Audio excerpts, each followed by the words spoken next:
இந்த ரெசிபி பண்ணுறதுக்கு நான் ஒரு மீடியம் சைஸ் வாழைக்காய் எடுத்திருக்கேன். அது மேல் பாகத்தை கீழே நம்ம வந்து வெட்டிட்டு எடுத்துக்கலாம். இப்போ இந்த மாதிரி வெட்டியாச்சு. இதில் வந்து ஒரு மாதிரி கீரல் போட்டு எடுத்துக்கோங்க. இந்த மாதிரி வெட்டிட்டு உள்ளே சேர்த்து வேக வச்சோம்னா சீக்கிரமாக வந்து வாழைக்காய் வெந்துடும். அதுக்காக தான் நான் வந்து இது தோல் சேர்த்து தோலோடு தான் பண்ண போகிறேன். இப்போ ஒரு ஸ்டவ் ஆன் பண்ணி ஒரு பாத்திரத்தை வச்சு அதில் தண்ணி ஊற்றிக்கோங்க. இப்போ இதில் வாழைக்காய் சேர்த்துட்டு நல்லது வந்து ஒரு 10 நிமிஷத்துக்கு வேக வச்சு எடுத்துக்கலாம்.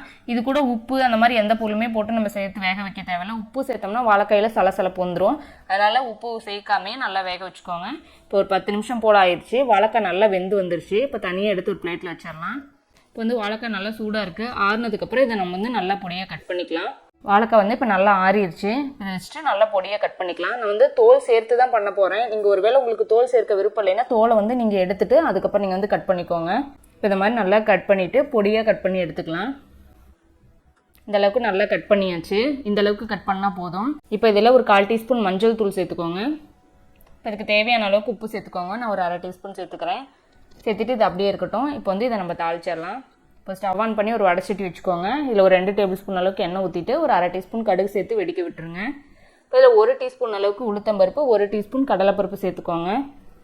நல்லா க்ரன்ச்சியாக இருக்கும் இந்த வாழைக்காய் கூட சேர்த்து சாப்பிடும்போது. பருப்பு நல்லா வறுபட்டுருச்சு. இப்போ இதில் ஒரு பெரிய வெங்காயத்தை நல்லா சின்னதாக கட் பண்ணி வச்சுருக்கேன். அது உள்ளே சேர்த்துக்கலாம். சேர்த்துட்டு ஒரு வாட்டி கலந்து விட்டுருங்க. இதில் 2 வரமிளகாய் சேர்த்துருக்கேன். இது 1 பச்சை மிளகாய் சேர்த்துருக்கேன். நீங்கள் உங்கள் காரத்துக்கு தகுந்த மாதிரி மிளகாயை அட்ஜஸ்ட் பண்ணி சேர்த்துக்கோங்க. இப்போ ஒரு கொத்து கறிவேப்பிலை சேர்த்துட்டு நல்லா கலந்து விட்டுருங்க. ஒரு வாட்டி கலந்ததுக்கப்புறம் இதில் 1 டீஸ்பூன் அளவுக்கு இஞ்சி பூண்டு விழுது எடுத்திருக்கேன். அது உள்ளே சேர்த்துட்டு நல்லா கலந்து விட்டுறலாம். இப்போ இந்த இஞ்சி பூண்டோட பச்சை வாசனை போயிட்டு இந்த வெங்காயம் நல்லா இந்த அளவுக்கு வதங்கி வரணும்.